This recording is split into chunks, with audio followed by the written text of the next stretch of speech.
Hey everybody, my name is Mike Montgomery, and today we're building this 4-foot by 8-foot lean-to storage shed for against your house or your workshop. So let's get started on Modern Builds. In my last episode, I built this sidewalk along the west wall of my shed where we're building. I'm gonna start by cutting these 2x4s for the long studs for the tall back wall of our shed. These are gonna be 99 inches long. I wanna make sure that I can store 8-foot plywood and lumber against the tall wall of the shed, and that's why it's this height. And here, I'm spacing out the 2x4 studs 16 inches on center. To connect these boards, I'm using 3-inch nails in my framing nailer. I put 3 on each end. Don't worry though, if you don't have a framing nailer, you can also use 3-inch long construction screws. I attached the studs on the other side, making sure they were spaced evenly, and then it was time to build the front. This wall's the same width, but it's a little bit shorter, 8 feet high, and it's got a door opening right in the center. I attached the first 2 studs on either side the same way as I did the first wall, and that creates the beginning of our door opening. I connected the boards on the top plate after they were secured to the bottom plate, and now we're gonna start focusing on the doorway.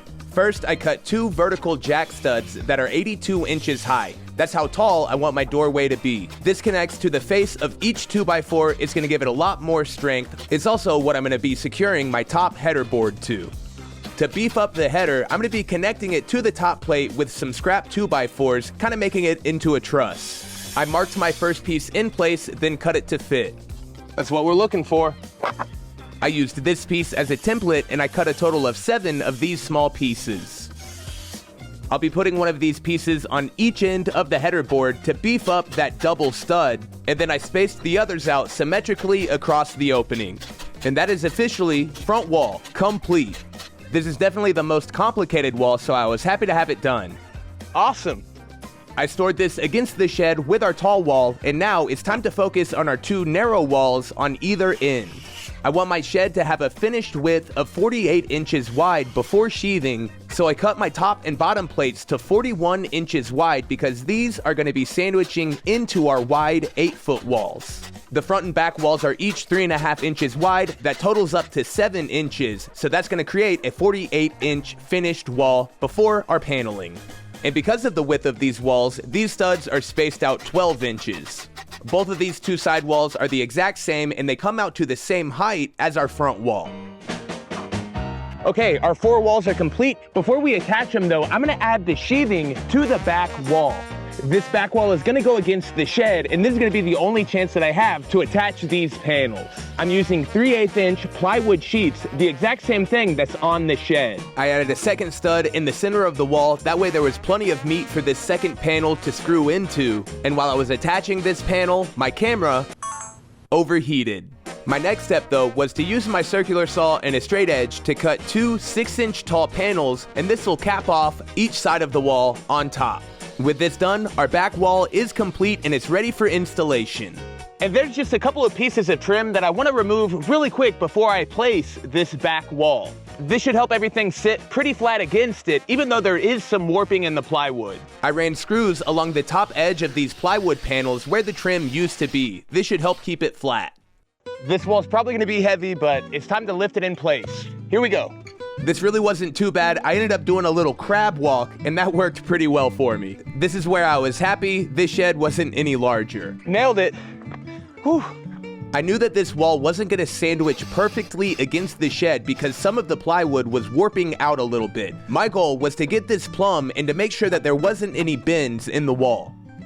Next, I drilled pilot holes where I'm going to be using lag screws to secure this wall to the shed. I should have gotten slightly longer lag screws. I ended up just using a Forstner bit to recess this about 3/4 of an inch. I made sure beforehand that all of these would be connecting into 2x4 framing. We've got one wall up, it is straight, plumb, and now we're ready to attach our 2 side walls. This is a big achievement. The 2 side walls attached very easily. These are just basic butt joints, and as I went, I double checked with my level to make sure everything was staying true. After these are in, we'll be attaching our front wall. Final wall. Wish me luck. Putting this piece in place confirmed that things were going well, and I clamped my wall there while I nailed everything, that way it stayed lined up. The 12-inch stud spacing on the narrow walls made it a little tough to get that framing nailer in there, but it worked. That's all 4 walls down. Now I want to start working on the roof. I need to install this ledger board on top of my back wall before I can cut and install any rafters. This will line up flush on the left wall just like on my shed, but on the right side of the lean-to, it'll extend out 24 inches. And now we're gonna be tackling the part I think a lot of people are nervous about, and that is measuring, laying out, and cutting our rafters, including the bird's mouth joint on each end. Now, I don't want to do math, and that's why I'm going to show you how to do it all with a speed square. First, we'll find the existing pitch of our roof, and that is right about 7 degrees. But I can tell we've got a larger gap between the bottom of this rafter and the 2x4 versus the lip on this side. So our slope is going to get a little bit more aggressive, and that's why I'm going to cut the end to 8 degrees instead of 7. I'll place my pivot point on the end of my board and then find 8 degrees right here. And I'll cut the end on this line. And quick tip, you may need to get your blade guard out of the way.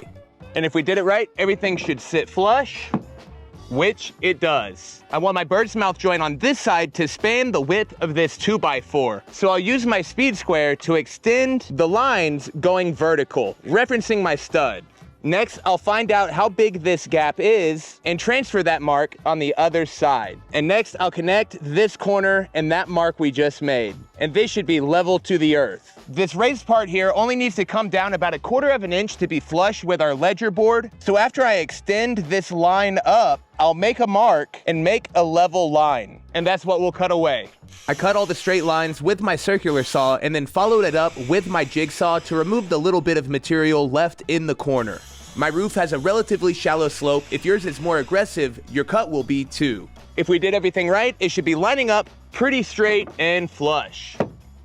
Looks good on this side, and it looks like I cut about 1/8 of an inch too far on this side, but we can totally use this as a template moving forward. I'll just make this little adjustment on all my pieces. And I'm thinking a good overhang could be 9 inches?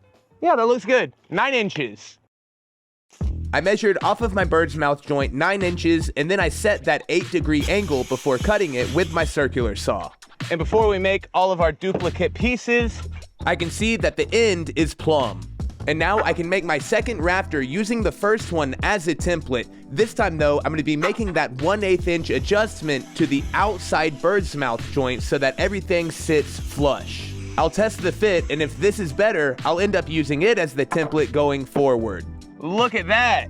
This one fits better than the last one. This is exactly what I'm looking for. So from here, it was rinse and repeat. I needed 7 of these rafters, pretty much all the same.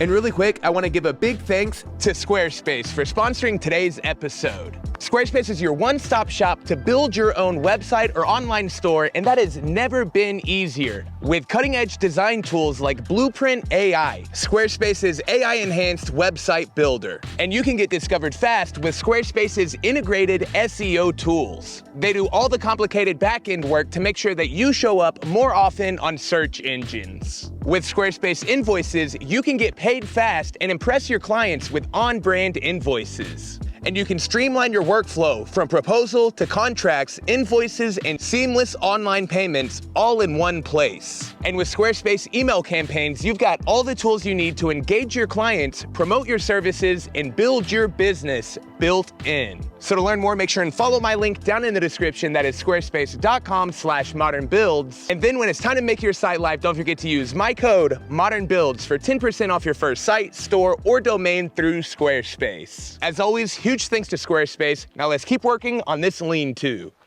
Installing these roof rafters was pretty simple. On the end, I left a 3/8 inch overhang on my ledger board. This is going to account for the siding that we put on.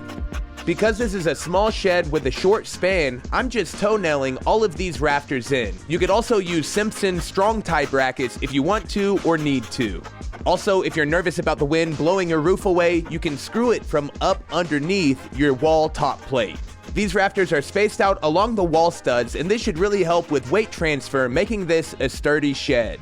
This last rafter is gonna sit flush with all of our walls. It's gonna get paneling slapped over it as well. Awesome. I added a little bit of blocking underneath the rafters on each of my side walls. I just marked these in place and then cut them with my circular saw. If I was worried about snow load, which I'm not, I would add a 2x4 on edge as support underneath my roof as a spine.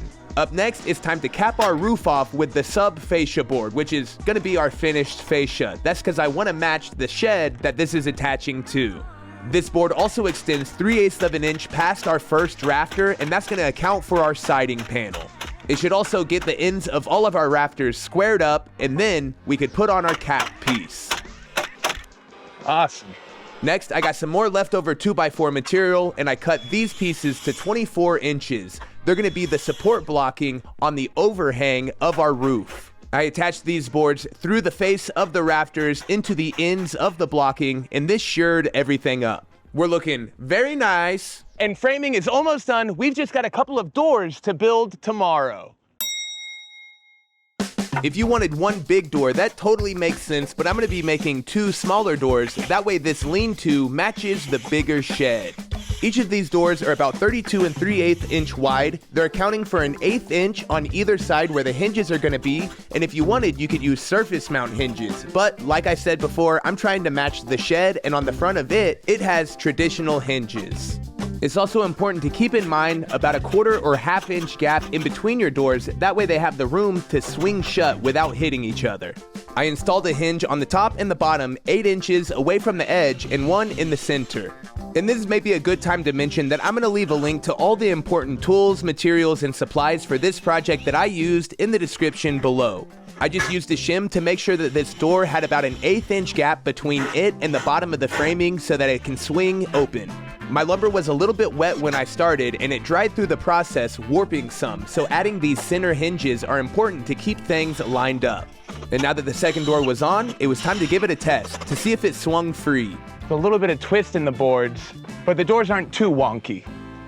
I've got a plan with my trim to make sure that this always stays watertight and sealed, but that is gonna be in part 2, where we finish our shed build. The sun is going down on me again, but tomorrow morning, I'm gonna get some beauty shots of the lean-to. Our framing is done. Make sure and leave comments down below and subscribe because we're finishing this project up in part 2. And we'll see you there on Modern Builds. Bye, everybody. Final test.